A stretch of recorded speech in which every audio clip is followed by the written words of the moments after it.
Hi ಸ್ನೇಹಿತರೆ, ಎಲ್ಲರಿಗೂ ನಮಸ್ಕಾರ. ನೋಡಿ, ಗೃಹಲಕ್ಷ್ಮಿ ಯೋಜನೆಯ ಪ್ರತಿಯೊಂದು ಫಲಾನುಭವಿಗಳಿಗೆ ಸರ್ಕಾರದಿಂದ ನಿಮ್ಮ ಬ್ಯಾಂಕ್ ಖಾತೆಗೆ 6,000 ಹಣ ಜಮಾ ಆಗ್ತಾ ಇದೆ. ನಾಳೆ ಮಂಗಳವಾರ ಮಾರ್ಚ್ 11ರಂದು ಕರ್ನಾಟಕದ 29 ಜಿಲ್ಲೆಗಳ ಪ್ರತಿಯೊಂದು ಫಲಾನುಭವಿಗಳಿಗೆ ಸರ್ಕಾರ 4 ಹಂತಗಳಲ್ಲಿ ಹಣ ಜಮಾ ಮಾಡ್ತಾ ಇದ್ದು, ಗೃಹಲಕ್ಷ್ಮಿ ಯೋಜನೆಯ 17 ಮತ್ತು 18ನೇ ಕಂತಿನ 4,000 ಹಣ, ಇದರ ಜೊತೆ ಅನ್ನಭಾಗ್ಯ ಯೋಜನೆಯ ಕಳೆದ 5 ತಿಂಗಳ 2,000 ಹಣ, ಒಟ್ಟಾರೆ 6,000 ಹಣ ಜಮಾ ಆಗ್ತಾ ಇದ್ದು, ಈ 6,000 ಹಣನ ನೀವು ಪಡ್ಕೋಬೇಕು ಅಂದರೆ ಸರ್ಕಾರ ಪ್ರತಿಯೊಂದು ಫಲಾನುಭವಿಗಳಿಗೆ 5 ನಿಯಮಗಳನ್ನ ಕೂಡ ಜಾರಿಗೆ ತಂದಿದೆ. ಹಾಗಾದರೆ ಬನ್ನಿ ಆ ಒಂದು ಮಾಹಿತಿ ಏನು ಅಂತ ನಾನು ನಿಮಗೆ ತಿಳಿಸ್ಕೊಡ್ತಾ ಇದ್ದೀನಿ. ಅದಕ್ಕಿಂತ ಮೊದಲು ನೋಡಿ ಸ್ನೇಹಿತರೆ, ನೀವೇನಾದ್ರೂ ಇನ್ನೂ ಕೂಡ ನನ್ನ ಚಾನಲ್ನ ಸಬ್ಸ್ಕ್ರೈಬ್ ಆಗಿಲ್ಲ ಅಂದರೆ ದಯವಿಟ್ಟು ಪ್ರತಿಯೊಬ್ಬರು ಚಾನಲ್ನ ಸಬ್ಸ್ಕ್ರೈಬ್ ಮಾಡ್ಕೊಳ್ಳಿ, ಹಾಗೆ ವಿಡಿಯೋಗೆ ಒಂದು ಲೈಕ್ನ ಕೊಡಿ. ನೋಡಿ ಸ್ನೇಹಿತರೆ, ಕಳೆದ 3 ತಿಂಗಳಿಂದ ಗೃಹಲಕ್ಷ್ಮಿ ಯೋಜನೆಯ ಸಾಕಷ್ಟು ಫಲಾನುಭವಿಗಳು ಸರ್ಕಾರದಿಂದ ನಮ್ಮ ಬ್ಯಾಂಕ್ ಖಾತೆಗೆ ಯಾವುದೇ ರೀತಿಯ ಹಣ ಜಮಾ ಆಗ್ತಾ ಇಲ್ಲ ಅಂತ ತುಂಬ ಫಲಾನುಭವಿಗಳು ಕಾಮೆಂಟ್ನ ಮಾಡ್ತಾ ಇದ್ರಿ.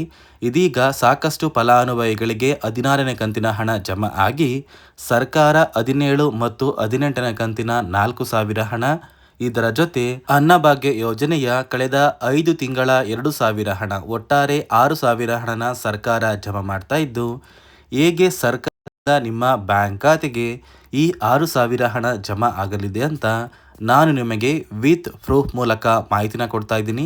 ದಯವಿಟ್ಟು ಪ್ರತಿಯೊಬ್ಬರು ಈ ಒಂದು ಆಡಿಯೋನ ಕೇಳಿ. ಎಲ್ಲ ಗೃಹಲಕ್ಷ್ಮಿಗಳಿಗೆ ಇಷ್ಟೇ ಹೇಳಲಿಕ್ಕೆ ಬಯಸ್ತೇನೆ, ನಿಮ್ಮ ಕಾಳಜಿ ನಮಗಿದೆ. ನೀವು ಗೃಹಲಕ್ಷ್ಮಿ ಹಣ ಬರುತ್ತೆ ಅಂತ ತಿಂಗಳಿಗೆ ಏನೇನೋ ನೀವು ವಿಚಾರ ಮಾಡ್ಕೊಂಡಿದ್ರೆ ಅದು ನಿಮ್ಮ ತಪ್ಪಲ್ಲ. ಸರ್ಕಾರ ವಾಗ್ದಾನ ಮಾಡಿದೆ. ಸಿದ್ದರಾಮಯ್ಯನವರು ಆಗಿರ್ಬೋದು, ಡಿ ಕೆ ಶಿವಕುಮಾರ್ ಅವರಾಗಿರ್ಬೋದು, ತಮಗೆ ಕೊಟ್ಟ ಭಾಷೆಯನ್ನು ನೆರವೇರಿಸಲಿಕ್ಕೆ ಸಾರಥಿ ಥರ ನಾನು ಕೂಡ ನಿಂತ್ಕೊಂಡಿದ್ದೀನಿ. ಯಾವುದೇ ಕಾರಣಕ್ಕೂ ಚಿಂತೆ ಬೇಡ. ನಿಮಗೇನು 3 ತಿಂಗಳ ಹಣ ಬಂದಿಲ್ಲ, ಆ 3 ತಿಂಗಳ ಹಣವನ್ನು ಆದಷ್ಟು ಶೀಘ್ರದಲ್ಲಿ ತಮಗೆ ಹಾಕ್ಕೊಡ್ತೀನಿ. ಕೇಳಿದ್ರಲ್ಲ ವೀಕ್ಷಕರೇ, ಸಚಿವೆ ಲಕ್ಷ್ಮೀ ಹೆಬ್ಬಾಳ್ಕರ್ ಅವರು ಕೊಟ್ಟಿರುವಂತಹ ಒಂದು ಮಾಹಿತಿಯ ಪ್ರಕಾರ ಗೃಹಲಕ್ಷ್ಮಿ ಯೋಜನೆಯ ಪ್ರತಿಯೊಂದು ಫಲಾನುಭವಿಗಳಿಗೆ 3 ಕಂತಿನ 6,000 ಹಣನ ಜಮಾ ಮಾಡ್ತೀವಿ ಅಂತ ಒಂದು ಭರ್ಜರಿ ಗುಡ್ಡಿಸ್ನ ಕೊಟ್ಟಿದ್ರು. ಇದೀಗ ಸಾಕಷ್ಟು ಫಲಾನುಭವಿಗಳು 16ನೇ ಕಂತಿನ ಹಣನ ನಿಮ್ಮ ಬ್ಯಾಂಕ್ ಖಾತೆಗೆ ಪಡ್ಕೊಂಡಿದ್ದೀರಾ. ಸರ್ಕಾರ ನಿಮ್ಮ ಬ್ಯಾಂಕ್ ಖಾತೆಗೆ 17 ಮತ್ತು 18ನೇ ಕಂತಿನ 4,000 ಹಣ, ಇದರ ಜೊತೆ ಅನ್ನಭಾಗ್ಯ ಯೋಜನೆಯ ಕಳೆದ 5 ತಿಂಗಳ 2,000 ಹಣನ ನಾಳೆ ಮಂಗಳವಾರ ಮಾರ್ಚ್ 11ರಂದು ಕರ್ನಾಟಕದ 29 ಜಿಲ್ಲೆಗಳಿಗೆ 4 ಹಂತಗಳಲ್ಲಿ ಜಮಾ ಮಾಡ್ತಾ ಇದೆ. ನಿಮ್ಮ ಬ್ಯಾಂಕ್ ಖಾತೆಗೆ ನೀವು 6,000 ಹಣನ ಪಡ್ಕೋಬೇಕು ಅಂದರೆ ಪ್ರತಿಯೊಂದು ಫಲಾನುಭವಿಗಳಿಗೆ ಸರ್ಕಾರ 5 ಹೊಸ ನಿಯಮಗಳನ್ನ ಕೂಡ ಜಾರಿಗೆ ತಂದಿದೆ. ಈ 5 ನಿಯಮಗಳ ಆಧಾರದ ಮೇಲೆ ಪ್ರತಿಯೊಂದು ಫಲಾನುಭವಿಗಳ ಬ್ಯಾಂಕ್ ಖಾತೆಗೆ ಸರ್ಕಾರ ಹಣ ಜಮಾ ಮಾಡ್ತಾ ಇದೆ.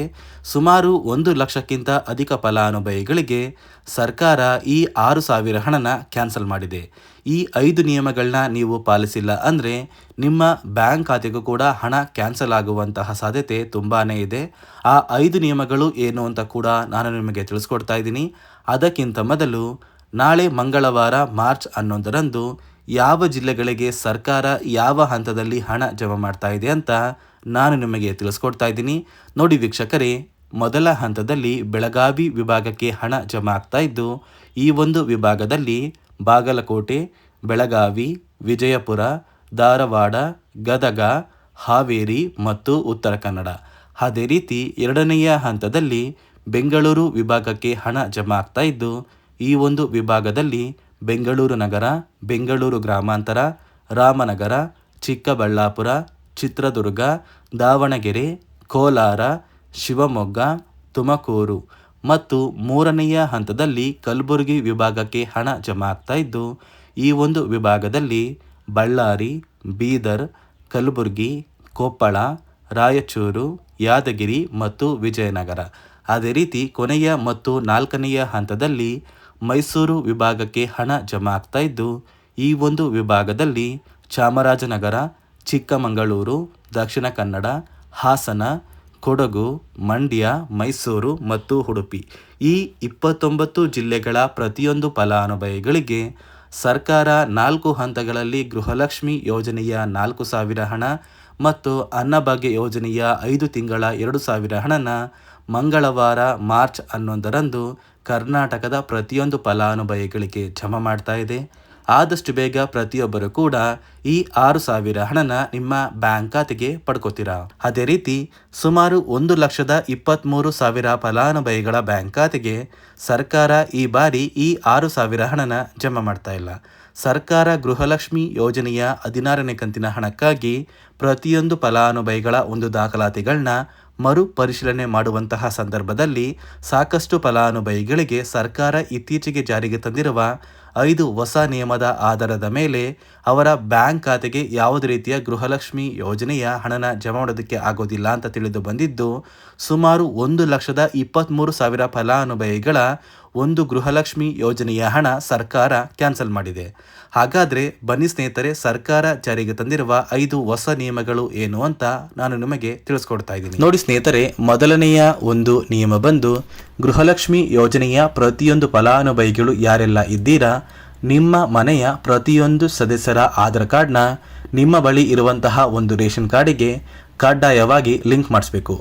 ಈ ಒಂದು ನಿಮ್ಮ ಆಧಾರ್ ಕಾರ್ಡ್ನ ಲಿಂಕ್ ಮಾಡಿಸೋದಕ್ಕೆ KYC ಅಂತ ಕರೀತಾರೆ. ಸಾಕಷ್ಟು ಫಲಾನುಭವಿಗಳ ಒಂದು ರೇಷನ್ ಕಾರ್ಡಿಗೆ KYC ಪೆಂಡಿಂಗ್ ಇದೆ. ಅದೇ ಒಂದು ಕಾರಣಕ್ಕೆ ಸರ್ಕಾರ ಈ ಬಾರಿ ಈ 5 ಹೊಸ ನಿಯಮಗಳನ್ನ ಜಾರಿಗೆ ತಂದಿದೆ.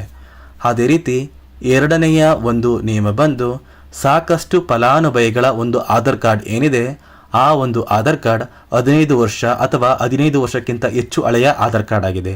ಈ ಒಂದು ಫಲಾನುಭವಿಗಳು ಅವರ ಆಧಾರ್ ಕಾರ್ಡ್ಗೆ ಯಾವುದೇ ರೀತಿಯ ತಿದ್ದುಪಡಿ ಕೂಡ ಮಾಡಿಸಿಲ್ಲ ಮತ್ತು ಯಾವುದೇ ರೀತಿಯ ಒಂದು ಅಪ್ಡೇಟ್ನ ಕೂಡ ಮಾಡಿಸಿಲ್ಲ.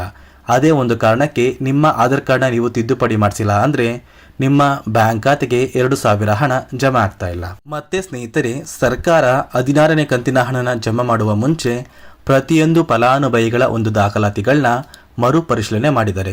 ಈ ಒಂದು ಸಂದರ್ಭದಲ್ಲಿ ಫಲಾನುಭವಿಗಳು ಸರ್ಕಾರಕ್ಕೆ ತೆರಿಗೆನ ಕಟ್ತಾ ಇರೋದು ತಿಳಿದು ಬಂದಿದೆ. ಅದೇ ರೀತಿ 4ನೆಯ ಒಂದು ನಿಯಮ ಬಂದು ಸರ್ಕಾರದಿಂದ ಬರುವಂತಹ ಒಂದು ರೇಷನ್ನ ಕಳೆದ 3 ತಿಂಗಳಿಂದ ನೀವು ಪಡ್ಕೊಂಡಿಲ್ಲ ಅಂದರೆ ನಿಮ್ಮ ಬ್ಯಾಂಕ್ ಖಾತೆಗೆ ಗೃಹಲಕ್ಷ್ಮಿ ಯೋಜನೆಯ ಹಣ ಜಮಾ ಆಗೋದಿಲ್ಲ.